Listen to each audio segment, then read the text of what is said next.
Self-replicating 3D printers, the machines that print themselves. Welcome back to the 3D printing series. I'm Adeline Atlas, 11 times published author, and in today's video, we're talking about a concept so powerful, so mind-bending, it challenges the entire foundation of manufacturing, labor, and maybe even evolution itself. Self-replicating 3D printers. Machines that can make other machines, or more specifically, themselves. This isn't a thought experiment, this is real. And the movement started with a project called RepRap.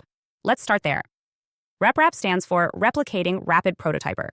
It was launched in 2005 by Dr. Adrian Bowyer, a mechanical engineer from the University of Bath in the UK. The goal was simple, but radical. Create a 3D printer that could print as many of its own parts as possible. Not just objects, not just tools, but its own structural components. The frame, the gears, the brackets, the rails, even the extruder housing. The project was open source, meaning anyone could build, modify, and improve upon the design. And that's exactly what happened. Over the past 2 decades, the RepRap ecosystem exploded, with thousands of contributors improving printers, sharing code, and building generations of machines that got faster, smarter, and more self-replicating. Today, the latest RepRap variants can print over 60% of their own physical structure, and that number keeps growing. So why does this matter? Because it breaks the chain of dependency. In traditional manufacturing, you need raw materials, factories, shipping labor, energy centralized infrastructure. But with self-replicating printers, you collapse all of that into a single node. One machine, one file, infinite reproduction. You don't just own a printer, you own a species of machines that can multiply. Let's look at what this means practically. Imagine you live in a remote village. You get access to one RepRap printer. That printer can print another printer, print replacement parts, print tools for farming, cooking, or healthcare, print components for energy generation like turbine blades or solar mounts. Now you have a seed machine. 1 becomes 2. 2 become 4. Soon, every household has a printer, and every printer can build more. That's exponential capacity, and that's a complete shift in the balance of power. Let's zoom out. This is the first time in human history we've had machines that can reproduce without a factory. It's a form of digital reproduction, the machine version of biology. Just like DNA replicates cells, G-code replicates structure. It's not organic, but it's alive in a different way, an evolutionary system with versioning, inheritance, and adaptation. And that raises big questions. Are we witnessing the birth of mechanical life? Before we go metaphysical, let's look at the mechanics. What parts can RepRap printers currently print? Frame components, legs, braces, holders, gears, and pulleys, wiring brackets, print head casings, tool holders, extruder arms. What parts can't they print yet? Electronics, motherboards, chips, motors, and actuators, heating elements, wiring, and sensors. But progress is happening there too. Researchers are exploring printed flexible circuitry, carbon-based conductive filaments, graphene-infused components, even basic printed motors. There are already hobbyist projects where people 3D print basic circuit boards and use modular snap-in electronics. So while full self-replication is not 100% here, we're rapidly closing the gap. And once those final parts are printable, we enter a new age. Let's talk consequences. 1. The end of scarcity. If printers can reproduce themselves and print what people need, we dissolve traditional scarcity. You don't need factories. You don't need imports. You just need one machine and some feedstock. 2. Collapse of centralized manufacturing. Why mass produce when you can replicate locally? Communities could form decentralized production networks, clusters of printers supporting each other, updating each other, evolving in design. 3. Hardware evolves. Like software. Open source code means your printer updates itself with improvements. Auto-calibration, better print quality, faster motors. Machines improve themselves through crowdsourced intelligence. It's physical evolution happening in real time. 4. Colonizing space. NASA and ESA are both exploring self-replicating machines for space exploration. Why launch a massive payload when you can land a printer on Mars and have it print a colony of other printers, which then build habitats, tools, rovers, and parts for a growing settlement? Self-replicating printers become space seeds, taking raw regolith and turning it into civilization. 5. New economic models. Instead of supply and demand, we have copy and deploy. Imagine a future where you don't buy tools, you download them.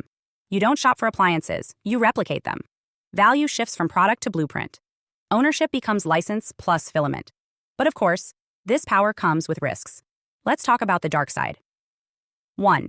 Machine overgrowth. What if a self-replicating printer malfunctions, or is hacked, and begins producing endlessly? Machines using resources to build more machines without check.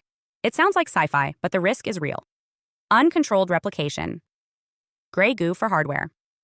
2. Copyright chaos. If you can replicate your own technology, what stops you from copying someone else's patented printer or building a version of a product you don't legally own the rights to? 3. Weaponization. Even if you've banned weapons in your 3D printing ecosystem, as you've wisely chosen in this series, what stops a rogue actor from modifying a design to print harmful tools, or drones, or sabotage devices? 4. Resource drain. Self-replication still needs filament. If the demand for raw materials exceeds the planet's ability to supply them ethically, we risk creating a new form of digital colonialism. Data-rich societies strip mining physical resources for infinite replication. But despite the risks, the opportunity is staggering. Now imagine printers that use recycled waste, plastic bottles, food wrappers, ocean trash, as filament. Every piece of garbage becomes raw material. Self-replicating machines clean the earth while multiplying our capacity to create. That's the future we need to build toward. Let me leave you with this. We once thought creation was limited to humans. Then came machines.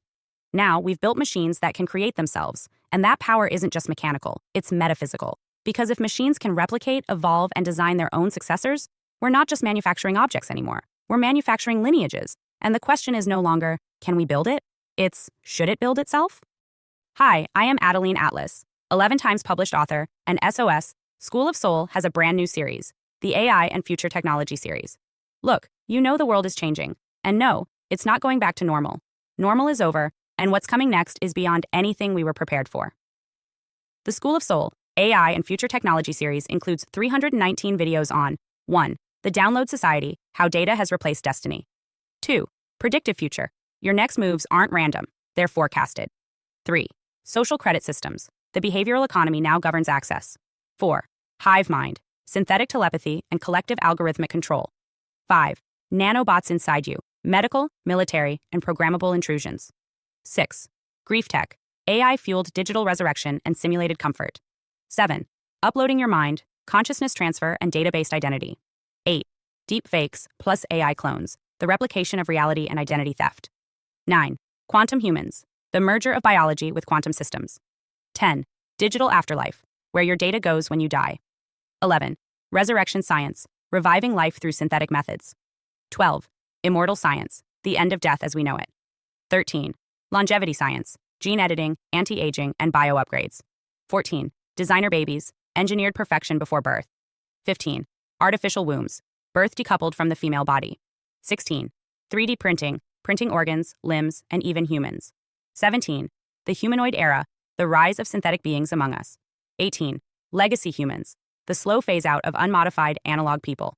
19. Smart cities, algorithmic environments that watch and decide. 20. Cloud-based societies, citizenship without borders or bodies. 21. Hackable humans, emotion, memory, and behavior under code. 22. Biometric scanning, your body is your password and your prison.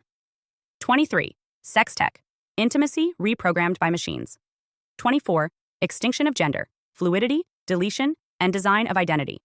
Every topic is fully explored with real-world technologies, patents, case studies, ethical analysis, and future forecasts. These aren't someday discussions. This is already happening. Join the SOS School of Soul Vault to overstand the future before it's implemented on you.